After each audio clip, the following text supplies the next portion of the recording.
दुनिया का कोई भी देश हो, वहां के लोगों में भूत प्रेत और पिशाचों का डर तो रहता ही है। कुछ लोग इन भूत प्रेत पिशाचों को मानते हैं और कुछ लोग इसे बस मन का वहम बताते हैं। लेकिन जब उनका सामना किसी ऐसी शक्ति से होता है जिस पर उनका बस नहीं चलता, तो अंत में उन्हें मानना ही पड़ता है कि इस संसार में भूत प्रेत और पिशाच हैं और उनका अस्तित्व भी है। जिस तरह हम रहते हैं उसी तरह उनके भी रहने का कोई न कोई ठिकाना जरूर होता है। हमें कभी भी इनके अस्तित्व पर सवाल नहीं उठाना चाहिए और ईश्वर से विनती करनी चाहिए कि भूत प्रेत और पिशाचों से हमारा सामना कभी ना हो। अंधेरी रेलवे स्टेशन पर हमेशा की तरह आज भी भीड़ थी। लोग स्टेशन से बाहर आते और बस में बैठकर अपने अपने घर चले जाते। रमेश और उसका दोस्त कमलेश रोज शाम को सीरियल की शूटिंग से वापस आते। ऑटो से घर जाने के लिए पैसा ज्यादा लगता, इसलिए वो लोग हर रोज शाम को बस से अपने घर जाते। एक दिन उन्हें शूटिंग से आने में देर हो गई। उस समय तक सारी बसें बंद हो चुकी थी। अब उनके पास दो रास्ता था, पहला कि वो पैदल जाएं और दूसरा कि वो ऑटो करके जाएं। रात काफी हो चुकी थी। अगर वो पैदल जाते तो उन्हें घर जाने में काफी समय लग जाता और अगले दिन सुबह उन्हें शूटिंग के लिए देर हो जाती। इसलिए उन दोनों ने ऑटो से जाने का फैसला किया। लेकिन जब वो ऑटो स्टैंड गए तो वहां कोई ऑटो वाला नहीं दिख रहा था। पास खड़े एक आदमी से पूछने पर पता चला कि आज ऑटो ड्राइवरों का स्ट्राइक है। यार ये क्या तमाशा है? ऑटो स्ट्राइक का मतलब ये थोड़ी है कि एक भी ऑटो ना चलाओ।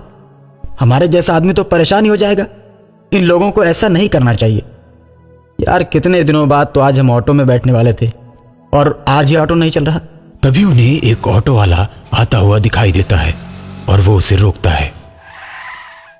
अरे भैया, अरे सुनो सुनो सुनो, महाडा 4 बंगला चलोगे क्या? हाँ जी जरूर चलेंगे, क्यों नहीं चलेंगे। दोनों ऑटो में बैठ जाते हैं।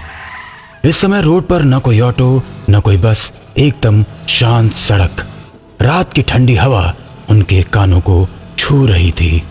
लेकिन आज तो बंदी है ना, फिर आप कैसे ऑटो चला रहे हैं भैया? मैं इन ऑटो स्ट्राइक के चक्कर में नहीं पड़ता और किसी में दम भी नहीं जो मुझे रोक सके। भाई साहब आप तो बड़े दमदार आदमी हो। भाई मैं दमदार आदमी तो हूं और मुझे किसी से डर भी नहीं लगता। ऑटो वाले की बात सुनकर कमलेश को मजाक सूझती है। भाई भूत से भी डर नहीं लगता? अब भूत की क्या बात करते हो भाई, छोड़ो ना भूत की बात, कोई और बात करो। इतना सुनकर कमलेश ऑटो ड्राइवर पर खूब हंसता है। क्या भाई इतना डरते हो? भूत भूत अरे कुछ नहीं होता, मैं तो ऐसे ही मजाक कर रहा था। दोनों को लगा कि ऑटो ड्राइवर छोटे दिल का है, इसलिए भूत का नाम सुनते ही डरने लगा है कि तभी ऑटो का पहिया एक गड्ढे में पड़ जाता है और ऐसा झटका लगता है कि रमेश आगे लुढ़क जाता है।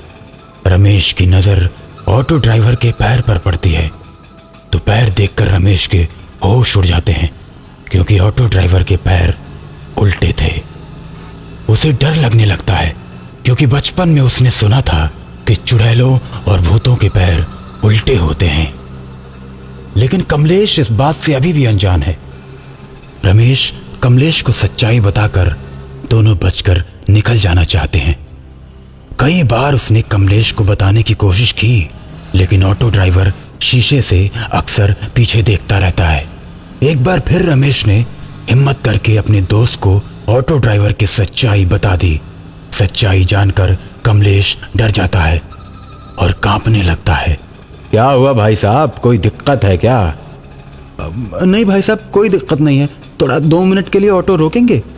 रमेश ऑटो को रोकने के लिए कहता है, लेकिन ऑटो वाला नहीं रुकता। रमेश के कई बार कहने के बाद भी ऑटो ड्राइवर ऑटो नहीं रोकता। अब दोनों को और भी ज्यादा डर लगने लगता है। रमेश के दिमाग में एक आइडिया आता है और फिर वो गुस्से से चिल्लाता है, एक बार में तुम्हें सुनाई नहीं दे रहा? जब हम बोल रहे हैं ऑटो रोको तो क्यों नहीं रोकते? मेरे दोस्त का मोबाइल गिर गया है, जल्दी रोको।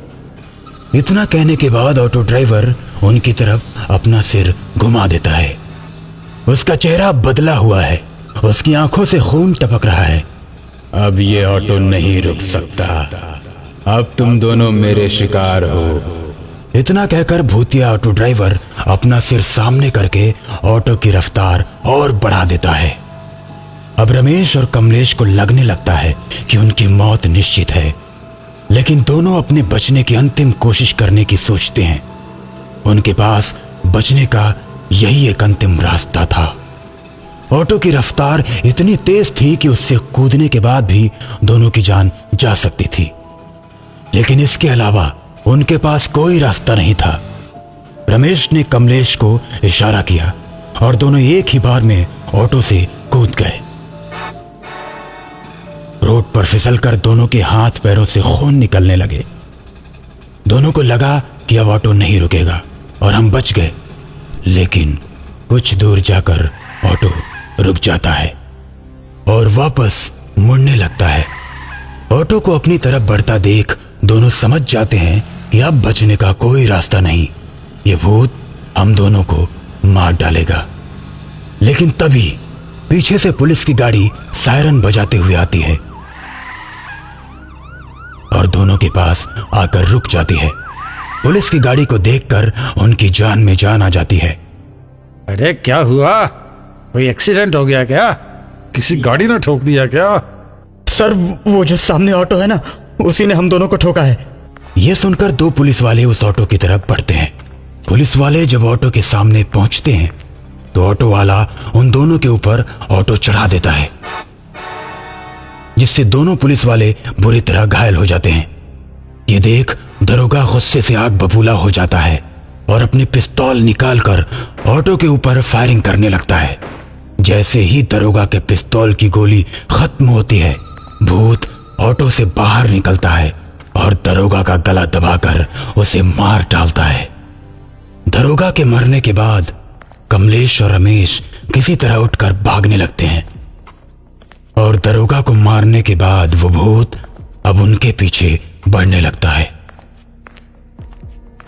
भूत को अपनी ओर आता देख दोनों लड़खड़ाते हुए और रफ्तार से भागने लगते हैं। रमेश पूरी ताकत के साथ भाग रहा था और कमलेश को भी तेज भागने के लिए बोल रहा था। पीछे से भूत भी उतनी ही तेजी के साथ भागता हुआ दोनों के पीछे आता है। एक बार फिर उन्हें लगता है कि पुलिस वालों की तरह हम भी मरने वाले हैं कि तभी उन्हें गणेश जी का मंदिर दिखाई देता है। दोनों भागकर गणेश जी के मंदिर के अंदर पहुंचते हैं और सुकून की गहरी सांस लेते हैं। मंदिर का पुजारी उन्हें जब घायल अवस्था में देखता है तो बोलता है, क्या हुआ बच्चों, तुम लोगों की यह हालत कैसे हुई? दोनों पुजारी को पूरी घटना के बारे में विस्तार से बताते हैं कि तभी भूत ऑटो लेकर मंदिर के पास पहुंच जाता है और पुजारी को ललकारता है, ए पुजारी, इन दोनों को मेरे हवाले कर दे, नहीं तो तुझे भी नहीं छोड़ूंगा। देखो, तुम इन बच्चों को नुकसान पहुंचाओगे तो मैं तुम्हारा अंत कर दूंगा। अगर दम है तो बाहर आओ, देखता हूं तुम मेरा अंत कैसे करते हो। पुजारी गणेश जी का त्रिशूल लेकर रमेश और कमलेश के साथ मंदिर के बाहर आते हैं। उनके मंदिर के बाहर आते ही भूत उन पर हमला कर देता है तो पुजारी भी उस पर त्रिशूल चला देते हैं। त्रिशूल के लगते ही भूत जलकर राख हो जाता है। कमलेश और रमेश वो रात मंदिर में ही बिताते हैं और सुबह पुजारी जी को धन्यवाद देकर चले जाते हैं।